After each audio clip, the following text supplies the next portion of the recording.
আসসালামু আলাইকুম। আমি মোহাম্মদ সুমন আলী, পড়াশোনা করতেছি বরিশাল বিশ্ববিদ্যালয়ে। আশা করছি তোমরা সকলে ভালো আছো। তোমাদের সবাইকে স্বাগতম আজকের এই ভিডিওটি ওপেন করার জন্য। তো আজকে মূলত আমরা আলোচনা করব এইচএসসি বাংলা প্রথম পত্রের একটা কবিতা। সেই কবিতাটা হলো আমি কিংবদন্তির কথা বলছি। তো আজকে মূলত আমরা চেষ্টা করব এই কবিতাটা তোমাদের সম্পূর্ণটা আলোচনা করার বিস্তারিত, এবং আমি সাথে সাথে যখন কবিতাটা আলোচনা করব তোমাদের কিন্তু অনেকগুলো কথা বলবো, যে কথাগুলো তোমাদের সাথে সাথে নোট করে নিতে হবে। কারণ আমি প্রতিটা লাইনের যে অনুধাবন যে কথাগুলো আছে ওইটা লাইন তারা কী বোঝাচ্ছে এগুলো কিন্তু সাথে সাথে বলে দেব। তো তোমাদের এই জন্য প্রথমে খাতা কলম নিয়ে বসতে হবে, যাতে তোমরা এই কথাগুলো নোট করে নিতে পারো, এবং ভিডিওটা পজ করে তোমরা এগুলো সবগুলো নোট করে নেবা। তাহলে তুমি এক সময় যে আমার মতো, যেমন আমি তোমাদের সামনে লেকচার দিতে পারছি, তোমরাও এভাবে অন্যদেরকেও বুঝাইতে পারবা যদি এভাবে নোট করো। আর যদি নোট না করো, এমনিতে শুধু শুনতে থাকো, তাহলে কিন্তু এটা মনেও থাকবে না, ভুলে যাবা। তো তাহলে আমাদের যে আলোচনা পর্ব আমি কিংবদন্তির কথা বলছি সেটা শুরু করি।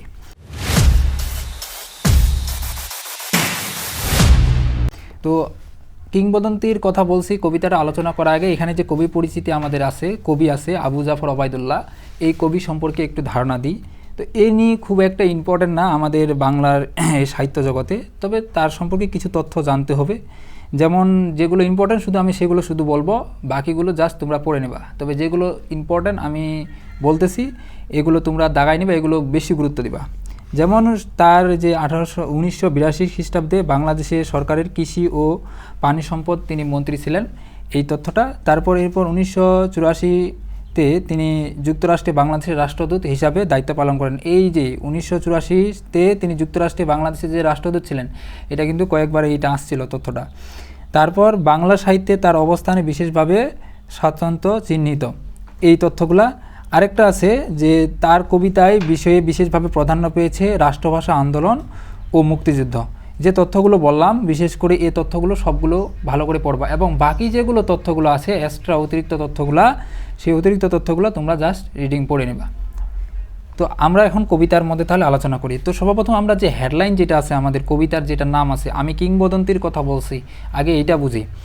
তো আমি কিংবদন্তি, এখানে কিংবদন্তি বলতে কি বোঝানো হয়েছে? কিংবদন্তি বলতে বোঝানো হয়েছে জনশ্রুত, অর্থাৎ লোক পরম্পরায় আমাদের শ্রুত বা কথিত আছে এমন কোনো বিষয় যেটা জাতির ঐতিহ্যের পরিচয়বাহী, মানে আমাদের আগের প্রজন্মের কথা মূলত এখানে ইঙ্গিত করতেছে, যে তাদের যে আগের যে মানুষগুলো ছিল, ওই যে আগের সেই প্রজন্মের সেই মানুষগুলোর কথা বলছে, তাদের কথাই আমাদের এখানে বোঝাচ্ছে। মূলত এই আমি কিংবদন্তির কথা বলছি এই কবিতার যে মূল থিম, মানে যে বিষয়টাকে প্রেক্ষাপটে মানে এই কবিতাটা লেখা আর কি, সেটা হলো পূর্বপুরুষদের ঐতিহ্য বর্ণনা। পূর্বপুরুষ বলতে এখানে মূলত বাঙালিদের ইতিহাস যে ঐতিহ্য আছে এই বিষয়টাকে ইঙ্গিত করা হয়েছে, এবং এখানে মূলত মাতৃভূমি ও মাটির প্রতি মানুষের যে একটা গভীর ভালোবাসা প্রকাশ পেয়েছে সেই বিষয়টা ইঙ্গিত করা হয়েছে। কারণ এখানে আমরা দেখতে পারবো যে তিনি কবি আবু জাফর ওবায়দুল্লাহ এটা উল্লেখ করতে চাচ্ছেন যে অতীতের যে মানুষগুলো ছিল তাদের যে পরিশ্রমের লেভেলটা, পরিশ্রমের যে তাদের একটা চিন্তাভাবনা ছিল, এটা বর্তমান মানুষের মধ্যে এখন সেটা খুঁজে পাওয়া যায় না। মানে তাদের মধ্যে প্রচুর পরিমাণে যে ধৈর্যের সাথে যে লেগে থাকা, সেটা মানে যত বড়ই বিপদ আসুক না কেন সেটার সাথে সংগ্রাম করে সেটার সাথে ধৈর্যের সাথে লেগে থাকা শেষ পর্যন্ত, এই জিনিসটাই মূলত তিনি বোঝাতে চাচ্ছেন। এখন বর্তমানে হলো আমরা অলস জাতি, এই জন্য কিন্তু শেষে কিন্তু একটা পাবো আমরা এই বিষয়ে। তো টোটাল ওভারঅল বিষয়টা হলো যে আমি কিংবদন্তির কথা বলছি, এটা হলো পূর্বপুরুষদের তাদের যে ঐতিহ্য, তাদের যে ইতিহাস, এই বিষয়টাকে মূলত ইঙ্গিত করতেছে। তো এখন আমরা তাহলে কবিতার মধ্যে ঢুকি। তাহলে তো কবিতার এখানে চরণ সংখ্যা রয়েছে 68টা, এটা একটু ধারণা রাখবা, কারণ এটা যদিও পরীক্ষায় মাঝে মধ্যে আসে। আর আরেকটা বিষয় হলো প্রত্যেকটা কবিতায় কোন কোন পশু পাখি, তারপর কোনো ঋতুর নাম আছে নাকি, কোনো মাসের নাম আছে নাকি, এই বিষয়গুলো একটু জানবা। মাঝে মধ্যে পরীক্ষায় এগুলো আসে, বিশেষ করে বিশ্ববিদ্যালয় পরীক্ষাগুলোতে, যে বলে যে এই পশুর নাম কোন আছে, গল্পে আছে বা কবিতায় আছে, এরকম। তো তাহলে কবিতাটা আমরা শুরু করি। তো কবিতাটা হলো যে আমি আমার পূর্বপুরুষদের কথা বলছি। পূর্বপুরুষ বলতে তার যে অতীতের যে প্রজন্ম ছিল, আমাদের যে সবার অতীতের যে আগের যে প্রজন্ম মানুষগুলো ছিল, সেই অতীতের যে মানুষগুলো ছিল তাদের কথা বলতেছে। কি বলতেছে? যে তার করতলে বলতে অর্থ হলো যে হাতের নিচে বা হাতের তলায়, যেটাই বলবা একই কথা। তার করতলে পলি মাটির সৌরভ ছিল। সৌরভ বলতে হলো সুবাস। কেন ছিল? কারণ তিনি কৃষক ছিলেন। বিধায় তার করতলে অর্থাৎ হাতের নিচে পলিমাটির সৌরভ ছিল, এবং এটা দ্বারা মূলত সে সময় মানুষের যে কৃষি নির্ভরতা অর্থাৎ কৃষিকাজের যে একটা কৃষিকাজের সাথে যে মানুষ জড়িত ছিল এই বিষয়টাকে মূলত ইঙ্গিত করতেছে। তো তার পিঠে রক্ত জবার মতো ক্ষত ছিল। এখন তার পিঠে, একটা মানুষের পিঠে রক্ত জবার মতো ক্ষত কখন থাকে? তার মানে তো অবশ্যই এখানে নির্যাতনের কোনো বিষয় আছে। অর্থাৎ এই লাইনটা দ্বারা মূলত বাঙালিদেরকে যে নির্যাতন, অর্থাৎ পূর্বপুরুষদেরকে নির্যাতন বা অত্যাচারীদের যে চিত্রটা, সেটা মূলত এখানে বোঝাচ্ছে। অর্থাৎ তাদের করে জোর করে তাদের কাছ থেকে কৃষিকাজ করায়নি, তবে আরও বিভিন্ন ধরনের, মানে অর্থাৎ মূলত তাদের সাথে বিভিন্নভাবে অন্যায় অত্যাচার করা হতো এই বিষয়ে। তারপর তিনি অতিক্লান্ত পাহাড়ের কথা বলতেন। অতিক্লান্ত পাহাড়ের কথা বলতে কীরকম? মূলত তিনি সব ধরনের বিপদ অতিক্রম করার কথা বলতেন। যে অতীতের যে মানুষগুলো ছিল তারা মূলত আমাদের যে যতগুলো যে কোনো বিষয়ে যে বিপদ বা যাই আসুক না কেন, আমরা অধৈর্য হয়ে যাই, আমরা ধৈর্যহারা হয়ে যাই। তো তিনি বলতেছেন যে তিনি এই ধরনের যতগুলো বিপদ আসবে, বাধা বিপত্তি আসবে, সবগুলো অতিক্রম করার কথা বলতেন। অর্থাৎ সবগুলো, অর্থাৎ কারণ কেন এটা কারণ কেন অতিক্রম করা বলতেন? কারণ হলো তিনি মূলত অবিচল বা আত্মবিশ্বাসী ছিলেন। কারণ তোমার নিজের প্রতি যদি তোমার একটা বিশ্বাস থাকে যে কোনো কাজে যে আমি এটা পারবো, আমার দ্বারা এটা সম্ভব, অবশ্যই কিন্তু তুমি সেই কাজটা করতে পারবা। তো নিজের প্রতি যদি এরকম বিশ্বাসই না থাকে তাহলে কিন্তু কখনোই কিন্তু সে কাজটা করা হয়ে উঠবে না। তো ওই জন্য বলছেন যে তিনি অতিক্রান্ত পাহাড়ের কথা বলতেন। ওই জন্য বলতেন কেন? কারণ তুমি নিজের প্রতি আগে বিশ্বাস করতে শেখো, তাহলে তুমি সব ধরনের বিপদ মোকাবিলা করতে পারবা, অতিক্রম করতে পারবা। তারপর হলো অরণ্য। অরণ্য মানে হলো বন, এবং সাপদ মানে হলো হিংস্র প্রাণী কথা বলতেন। অর্থাৎ তিনি অরণ্য এবং সাপদের কথা বলতেন। অর্থাৎ মূলত অরণ্য সাপদ বলতে কী জিনিস, কোন জিনিসটাকে ইঙ্গিত করছে এখানে? টোটাল লাইনটা অর্থ লিখে নিতে পারো যে তোমার লক্ষ্য অর্জনে অনেক বাধার সম্মুখীন হতে পারো। তোমার যে লক্ষ্য অর্জন আছে, তোমার যে টার্গেট, তুমি যেটা ফিক্স করছো, সেটা অর্জনে বিভিন্ন ধরনের বাধা প্রতিবন্ধকতা হতে পারে। তো তিনি পতিত জমি আবাদের কথা বলতেন। পতিত জমি বলতে কোনটা? অনাবাদি জমি, যেটাতে আবাদ করা হয় না, মানে বন জঙ্গলে ছেয়ে গেছে, এরকম যে জমিগুলো আছে সেরকম জমি আবাদের কথা বলতেন। অর্থাৎ যেগুলো জমিতে বিভিন্ন ধরনের বন জঙ্গল মানে ছেয়ে গেছে আর কি, সে জমিগুলোতে আবাদ করা অনেকটা কষ্টকর, ফসল ফলানো অনেকটা কষ্টকর হয়ে যায়। অর্থাৎ এখানে মূলত যে বিষয়টাকে ইঙ্গিত করছে এটা হলো নর্মাল অর্থ। আরেকটা কথা বলি, যে কোনো কবিতার, বিশেষ করে হায়ার লেভেলে তোমরা এই যে এসএসসি বা এইচএসসি এই দিককার কবিতাগুলো বেশিরভাগই দুইটা অর্থ থাকে বেশিরভাগ কবিতারই। একটা হলো শাব্দিক অর্থ, আরেকটা হলো কিন্তু ভাবার্থ। শাব্দিক অর্থ নর্মালি হলো তোমার কবিতাটা একটা বিষয়কে, যেটা মানে নর্মাল একটা কোনো একটা বিষয়কে বোঝাবে। আর ভাবার্থ বলতে ওই কবিতাটা যারা অন্য একটা বিষয়কে ইঙ্গিত করবে। আর বেশিরভাগ এদিককার কবিতাগুলো কিন্তু এরকম ভাবার্থ রিলেটেড, মানে তোমার বলবে একটা কিন্তু ওইটা দ্বারা অন্য একটা বিষয়কে ইঙ্গিত করতেছে। তো ঠিক তেমনিভাবে এই লাইনটা যেখানে যে তিনি পতিত জমি আবাদের কথা বলতেন, নর্মালি আমরা কিন্তু জমিতে যে কোনো জমিতে আবাদ যে ওইটা আছে, মানে আবাদ হয় না, এখানে আবাদ করা কথা বলতেছে, কিন্তু বাস্তবে কিন্তু ওইটা না। বাস্তবে তিনি বোঝাতে চাচ্ছেন যে অসাধ্য সাধন করার কথা বলতেন, মানে যেটা আমরা করতে পারবো না, তার মানে ওটা আমরা মনে করি যে এটা সম্ভব না, এটা আমার দ্বারা কখনো হবে না। তো ওই জায়গায় সেটা করার যে একটা ক্যাপাবিলিটি, তিনি এটা কথা বলতেছেন যে ওটা তুমি করতে পারবা, সমস্যা নাই, তোমার নিজের প্রতি বিশ্বাসটা রাখো। তারপর তিনি কবি এবং কবিতার কথা বলতেন। তিনি কবি এবং কবিতার কথা বলতেন বলতে তিনি মানুষকে পরিশ্রম করতে শেখাইতেন। তিনি মানুষদেরকে তোমার পরিশ্রম করো, পরিশ্রম করলে অবশ্যই পাবা। পূর্বপুরুষদের মূলত এখানে যাদের সৃজনশীলতা রয়েছে সেই সৃজনশীলতা গুণটা প্রকাশ পেয়েছে। তারপর একটা দেখো, জিহ্বার উচ্চারিত প্রতিটি সত্য শব্দ হলো কবিতা। তো একটা জিনিস দেখো, মানুষ জিহ্বায় উচ্চারিত প্রতিটি সত্য শব্দ কবিতা কখন বলতে পারে? মানে অর্থাৎ যে কোনো অন্যায় অত্যাচার অবিচার কোনো নাই, সবগুলো ব্যতি রেখে বলে। তো এটা দ্বারা মূলত যে জিহ্বায় উচ্চারিত প্রতিটি সত্য শব্দ কবিতা, এটা দ্বারা মূলত যে জিনিসটাকে মানে বোঝাচ্ছে আর কি, যে কোনো পরিস্থিতিতে বা অন্যায়ের সামনে সত্য বলার নামই হলো কবিতা। মানে যে কোনো পরিস্থিতিতে যে কোনো যে অন্যায় হচ্ছে, তুমি দেখতেছো যে এটা অন্যায়, সেখানে যে সত্য বলবা, এরকম সত্য বলার নামই হলো কবিতা। কবিতা সংজ্ঞা কিন্তু অনেকগুলো আছে, তোমার কিন্তু এগুলো জানতে হবে, এগুলো কিন্তু পরীক্ষায় আসে যে কবিতার বিভিন্ন ধরনের সংজ্ঞাগুলো, মানে কোন কোন বিষয়টাকে কবিতা বলতেছে। মানে যে কোনো অন্যায়ের সামনে তুমি যে সত্য বলবা, এটা একটা কবিতা। তারপর বলা হয়েছে কর্ষিত জমির প্রতিটি শস্যদানা কবিতা। তো একটা জমি তুমি চাষ করলা, চাষ করার পর একটা যে ফসল পাইলা, ওইটা কি কখনো কবিতা হইতে পারে? ওইটা কবিতা না। কিন্তু মূলত এখানে যে জিনিসটাকে বোঝাচ্ছে যে তোমার পরিশ্রমের যে একটা ফসল, পরিশ্রমটা, এই যে পরিশ্রমের যে লেভেলটা, ধারাটা, এটাকে মূলত এখানে বলতেছে। তোমার যে পরিশ্রমটা, এটাই একটা মানে কবিতার মতো, মানে তোমার অর্থাৎ এখানে যে তার যে পরিশ্রমের যে ফসল, এই জিনিসটাকে মূলত ইঙ্গিত করতেছে। তারপর যে কবিতা শুনতে জানে না, এই যে কবিতা শুনতে জানে না, এই কথাটা কিন্তু টোটাল 9 বার ব্যবহার করা হয়েছে। তো এটা কিন্তু একটু মাথায় রাখবা, যে কবিতা শুনতে জানে না, এটা কয়বার ব্যবহার করা হয়েছে? 9 বার।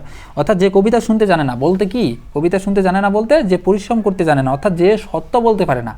তাহলে যে কবিতা শুনতে জানে না, অর্থাৎ লিখে নিতে পারো যে সত্য বলতে পারে না বা যে পরিশ্রম করতে পারে না, সে ঝড়ের আর্তনাদ শুনবে। তো ঝড়ের আর্তনাদ মানে কি? ঝড় মানে কি? মানুষের বিপদের মধ্যে একটা বিপদের কোনো একটা আভাস। তো তার মানে যে সে ঝড়ে আর্তনাদ শুনবে বলতে কি বোঝানো হয়েছে, অর্থাৎ সে মহা বিপদের সম্মুখীন হবে, মানে বিপদের মুখে এই পড়বে, এই বিষয়টা। অর্থাৎ যে পরিশ্রম করতে জানে না, মনে কথার কথা তুমি মানে তুমি একটা বিপদে পড়ছো, তুমি চেষ্টা করো না সেখান থেকে উদ্ধার করার, তার মানে তুমি তো অবশ্যই সেখানে এমনিতেই সেখানে থেকে যাবা।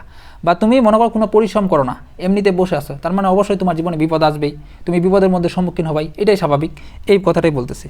যে কবিতা শুনতে জানে না, মানে অর্থাৎ যে পরিশ্রম করতে জানে না বা সত্য বলতে পারে না, সে দিগন্তের অধিকার। দিগন্তের অধিকার বলতে কি, অধিকার বলতে মূলত এখানে কর্তৃত্ব যেটাকে, ওইটাকে বোঝাচ্ছে, অধিকার থেকে বঞ্চিত হবে, অর্থাৎ তার প্রতিবাদ ক্ষমতা করার ক্ষমতা নেই বলে।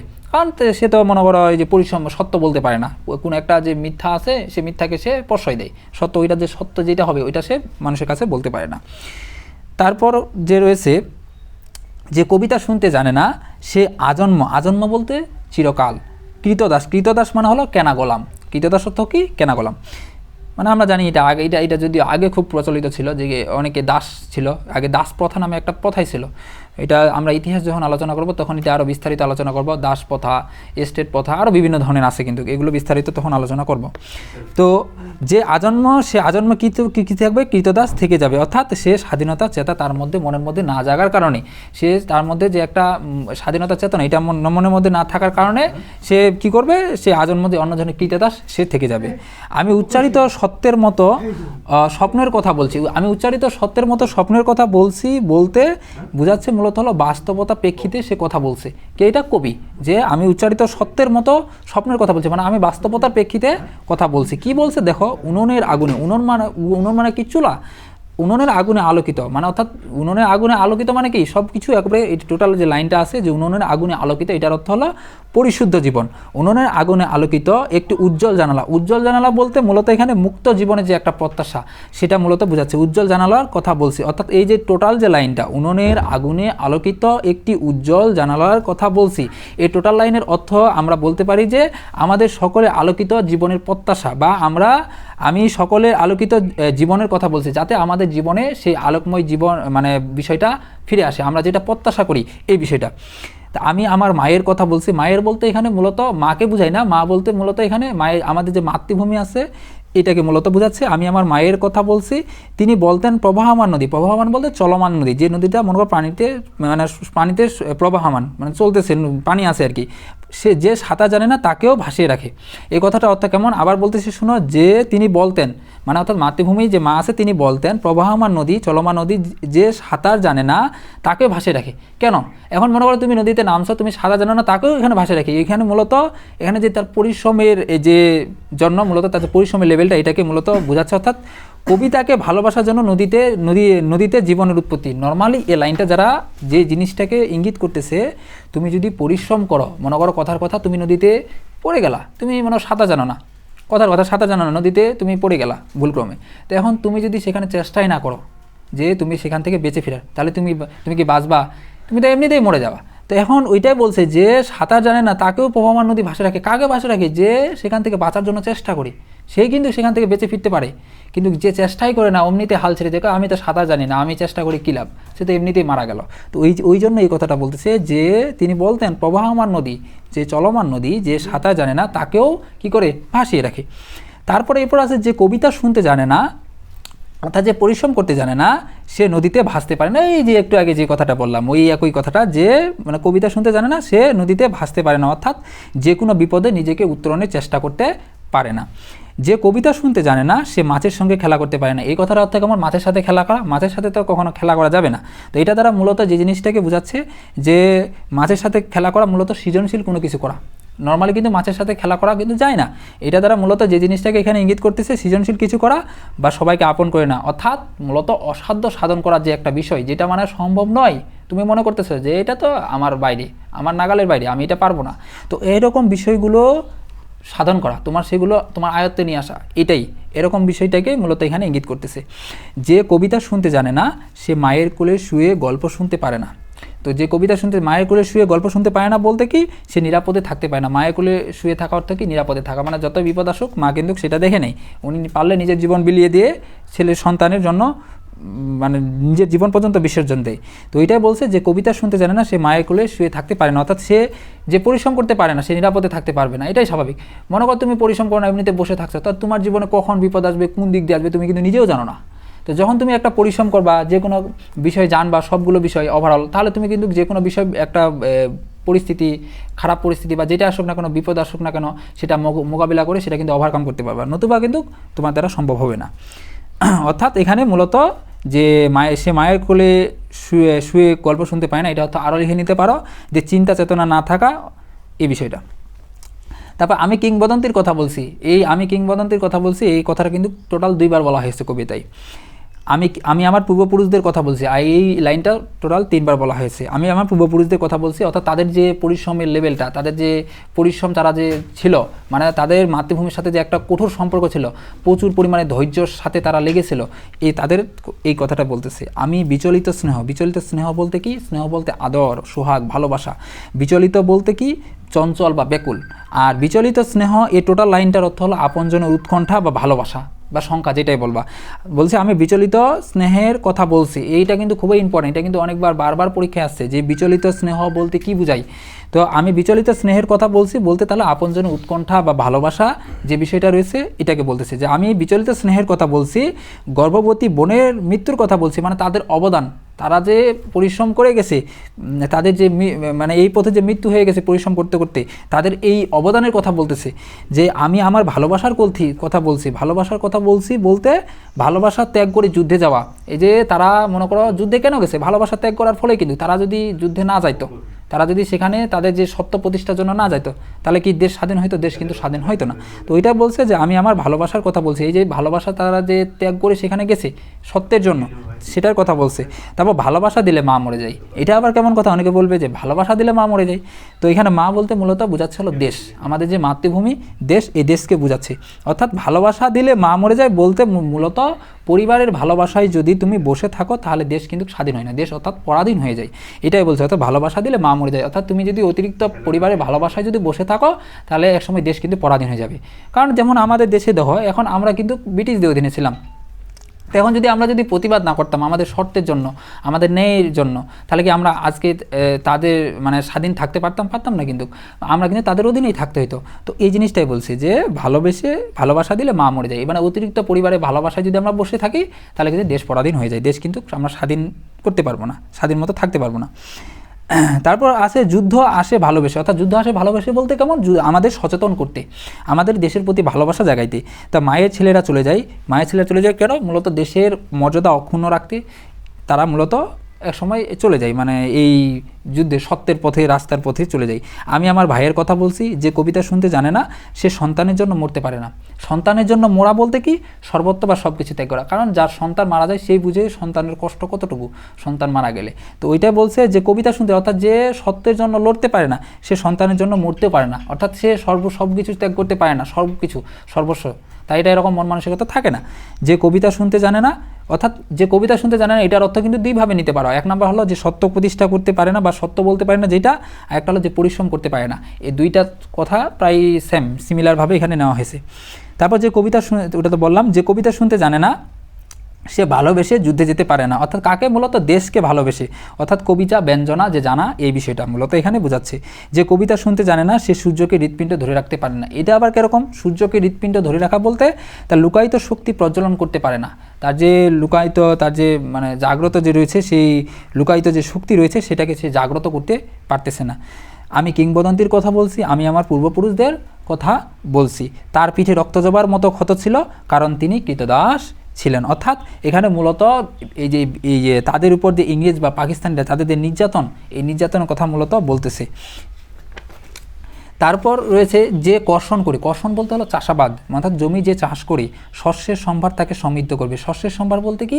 প্রাচুর্য বা অনেক রাশি বা দ্রব্য সামগ্রী যেটা রয়েছে তাকে সমৃদ্ধ করবে। যে মৎস্য লালন করে প্রবাহমান নদী তাকে পুরস্কৃত করবে, অর্থাৎ তার দান প্রাপ্তির অধিকার এখানে মানে প্রতীক্ষিত হয়েছে আর কি। তারপর যে গাভীর পরিচর্যা করে মানে সেবা করে, জননী মানে হলো দেশ, জননী আশীর্বাদ মানে কল্যাণ, আশীর্বাদ বলতে হলো কল্যাণ বা প্রার্থনা তাকে দীর্ঘায়ু করবে।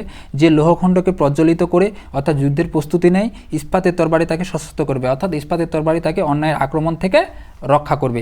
মূলত এই যে টোটাল এখানে যে লাইনগুলো আছে, এই লাইনগুলো, যে কর্ষণ করে শস্য সম্পদ তাকে সমৃদ্ধ করবে, যে মৎস্য লালন করে প্রবাহমান নদী তাকে পুরস্কৃত করবে, যে গাভীর পরিচর্যা করে জননীর আশীর্বাদ তাকে দীর্ঘায়ু করবে, যে লোহখণ্ডকে প্রজ্বলিত করে ইস্পাতের তরবারি তাকে সশস্ত্র করবে। এই টোটাল যে লাইনগুলো, এই লাইনটার মিনিং এক কথায় লিখতে পারো, যে পরিশ্রম করবে সে নিজেকে রক্ষা করতে পারবে বা কিছু ফল পাবে, অর্থাৎ যে পরিশ্রম করবে সে কিছু ফল পাবে বা নিজেকে রক্ষা করতে পারবে, নতুবা কিন্তু সম্ভব নয়।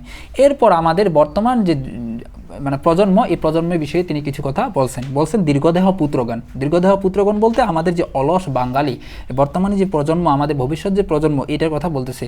যে বর্তমানে যে প্রজন্ম দীর্ঘদেহ পুত্রগণ, আমি তোমাদের কথা বলছি, আমি আমার মায়ের কথা বলছি, বোনের মৃত্যুর কথা বলছি, ভাইয়ের যুদ্ধের কথা বলছি, আমি আমার ভালোবাসার কথা বলছি, অর্থাৎ স্বাধীনতার যুদ্ধে তাদের যে অবদান, অতীত মানুষগুলো তাদের কথা স্মরণ করে দিচ্ছি। বলছে আমরা কিন্তু তাদের মতো এরকম যে একটা ধৈর্যের সাথে যে কোনো কাজ মোকাবিলা করার, সেটা কিন্তু এরকম মন মানসিকতা আমাদের মধ্যে থাকতেছে না, আছে নাই।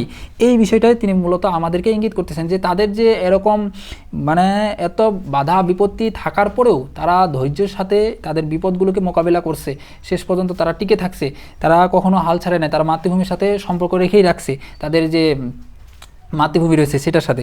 তো আমাদের বর্তমান যে এখন প্রজন্ম, এটা কিন্তু আস্তে আস্তে এরকম যে ধৈর্যের লেভেলটা, তাদের পরিশ্রমের যে লেভেলটা, এটা কিন্তু হারিয়ে যাচ্ছে। তো এটাই মূলত তিনি স্মরণ করে দিতে চাচ্ছেন যে মানুষদেরকে। তো এরপর তিনি বলতেছেন যে আমি কবি এবং কবিতার কথা বলছি, তারপর সশস্ত্র সুন্দরে অনিবার্য বলতে অপ্রতিরোধ অভ্যুত্থান হলো কবিতা, অভ্যুত্থান বলতে হলো বিদ্রোহ, হলো কবিতা। অর্থাৎ টোটাল যে লাইনটা সশস্ত্র সুন্দরী অনিবার্য অভ্যুত্থান কবিতা, এটার অর্থ লিখে নিতে পারো পরিস্থিতি অনুসারে সশস্ত্র সংগ্রামের নামেই কবিতা। এরপর রয়েছে সুপুরুষ। সুপুরুষ বলা হলো সুদর্শন পুরুষ, ভালোবাসার সুকণ্ঠ বানালো সুন্দর স্বর, সঙ্গীত কবিতা, অর্থাৎ বীর পুরুষের যে কোনো ধরনের আহ্বান বা যুদ্ধের স্লোগানই হলো কবিতা। এইগুলো সংখ্যাগুলো কিন্তু জানতে হবে, এগুলো কিন্তু পরীক্ষায় আসে। তারপর জিহ্বায় উচ্চারিত প্রতিটি মুক্ত শব্দ কবিতা, অর্থাৎ অন্যায়ের বিরুদ্ধে কথা বলার নামই হলো কবিতা। তারপর রক্তজবার মতো প্রতিরোধ বলতে হলে নিরোধ উচ্চারণ হলো কবিতা, অর্থাৎ জীবন বিলিয়ে দিয়ে অন্যায়ের প্রতিবাদ করার নামই হলো কবিতা। তারপর শেষে তিনি একটা কথা বলছেন, যে সংশয়ের প্রকাশ করছেন যে আমি কি তার মতো কবিতার কথা বলতে পারবো? কার মতো বলতে? পূর্বপুরুষদের মতো কবিতার কথা বলতে পারবো? আমি কি তার মতো স্বাধীনতার কথা বলতে পারবো? কার মতো? এই যে আমাদের যে পূর্বপুরুষ রয়েছে তাদের মতো কি আমি এরকম করতে পারবো? অর্থাৎ এই দুইটা লাইনের অর্থ আমরা লিখতে পারি যে তাদের একটা কবির এখানে সংশয় প্রকাশ পেয়েছে, আমাদের যে পূর্বপুরুষগুলো ছিল, আমি কি তাদের মতো এরকম পরিশ্রম করতে পারবো? তাদের মতো এরকম কবিতার কথা বলতে পারবো, সত্য প্রতিষ্ঠার কথা বলতে পারবো? তাদের মতো এরকম পরিশ্রমের যে ধারাবাহিকতা, ধৈর্যের যে বিষয়গুলো, এগুলো কি বলতে পারবো? তাদের মতো কি আমি করতে পারবো এরকম এই বিষয়টা, অর্থাৎ পূর্বপুরুষদের মতো তাদের যে প্রতিবাদী চেতনা, এই প্রতিবাদী চেতনাকে আমরা করতে পারবো, এই বিষয়টাই মূলত কবি এই শেষের যে দুই লাইন আছে এটাই মূলত ইঙ্গিত করতেছে। তো এই যে কবিতাটা, এটা আমি কিংবদন্তির কথা বলছি, এটা যে কিংবদন্তি কাব্যগ্রন্থ থেকে নেওয়া হয়েছে। তো এই কবিতাটা এখানে শেষ করতেছি। কারো যদি কোনো আরও বোঝার সমস্যা হয়ে থাকে, কোনো কিছু বুঝো নাই, তাহলে একটু কমেন্ট সেকশনে জানাবা। যদিও এটা অনেক বড় হয়ে গেছে, ভিডিওটা প্রায় 23 মিনিটের মতো হয়ে গেছে। তো একটু ধৈর্য সহকারে শেষ পর্যন্ত দেখবা, এবং আমি যে কথাগুলো বলছি সবগুলো কিন্তু নোট করে নিবা, কারণ এগুলো নোট না করলে কিন্তু তোমার মাথায় থাকবে না। এগুলো নোট করতে হয় বইয়ের মধ্যে, যে বই নিবা ওই বইয়ের মধ্যে নোট করে নিবা, তাহলে এগুলো সব সময় থাকবে। আর যখনই পড়বা তখন ওইগুলো নোটগুলোর সাথে সাথে পড়ে নেবা, একবারে তোমার বিষয়টা ক্লিয়ার হয়ে যাবে। তো আজকে তাহলে এখানে শেষ করতেছি। সবাই ভালো থাকবা, সুস্থ থাকবা। পরবর্তীতে দেখা হবে তোমাদের বাংলা প্রথম পত্রের অন্য কোনো টপিক নিয়ে। ততক্ষণ পর্যন্ত সবাই সুস্থ থাকো। আসসালামু আলাইকুম।